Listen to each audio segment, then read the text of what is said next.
ناظرین السلام علیکم ورحمۃ اللہ تعالی وبرکاتہ نحمد و نصلی علی رسولہ الکریم وعلی آلہ وصحبہ اجمعین اعوذ باللہ من الشیطان الرجیم بسم اللہ الرحمن الرحیم الذین آمنوا وتطمئن قلوبہم بذکر اللہ الا بذکر اللہ تطمئن القلوب، وہ جو ایمان لائے ان کے دل اللہ کی یاد سے چین پاتے ہیں، سن لو اللہ کی یاد ہی میں دلوں کا چین ہے۔ ناظرین، روح کا مرکز دل ہے، لہٰذا دل کا اطمینان حقیقت میں روحی کا مطمئن ہونا ہے، جس کا ذریعہ خدا ہی کی یاد ہے۔ اور جس طرح خالص غذائیں جس میں قوت پیدا کرتی ہیں، اسی طرح خالص عبادتیں روح کی قوت کا ذریعہ ہوتی ہیں۔ خالص کھانا وہ ہے جس میں کوئی ملاوٹ والی چیز شامل نہ ہو، اور خالص عبادت وہ ہے جس میں خلوص ہو، ریا اور دکھاوے کی ملاوٹ نہ ہو۔ نبی کریم صلی اللہ تعالیٰ علیہ وسلم کا فرمان ہے، انما الاعمال بالنیات، عمل کا دار و مدار نیت پر ہے۔ اب دیکھیے، اگر عبادت تقوی اور پرہیزگاری کے مظاہرے اور لوگوں پر اپنی برتری ظاہر کرنے کے لیے کیے جائیں تو ایسی ملاوٹ والی عبادت سے روح کو کوئی فائدہ اور سکون نصیب نہیں ہو سکتا۔ روح تو ایسی ہی خالص اور پرخلوص عبادت چاہتی ہے جیسے جسم نہایت ہی نفیس، لذیذ، عمدہ کھانا چاہتا ہے۔ نماز، زکوٰۃ، حج، تلاوت، قرآن، تسبیح وغیرہ تمام عبادتیں نہ چاہنے کے باوجود بھی ریا اور دکھاوا شامل ہو سکتا ہے کہ یہ عبادتیں دوسروں کو نظر آتی ہیں، لیکن روزہ ایسی عبادت ہے جس کا تعلق صرف بندے اور خدا کے درمیان ہے۔ اس کو کوئی دوسرا نہیں دیکھ سکتا اور نہ جان سکتا ہے۔ اگر ایک بے روزہ دار بھی دعویٰ کرے تو ماننا پڑے گا، کسی کے چہرے سے اس کا روزہ دار ہونا یا نہ ہونا معلوم نہیں کیا جا سکتا۔ جو شخص روزہ رکھتا ہے یقیناً وہ اللہ ہی کے لیے روزہ رکھتا ہے، وہ صرف اللہ ہی کے حکم کی تعمیل کر رہا ہے، وہ صرف اللہ ہی کی یاد میں روزے کی محنت برداشت کر رہا ہے۔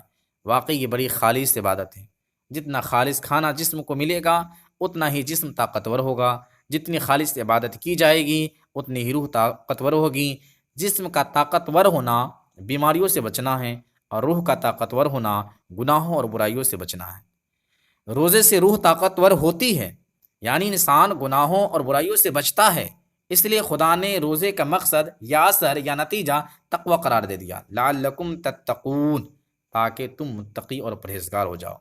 روزہ رکھو، متقی بن جاؤ، اور متقی بن جانا انسانیت کا بڑا ہی بلند مرتبہ ہے، بہت ہی بڑی کامیابی ہے۔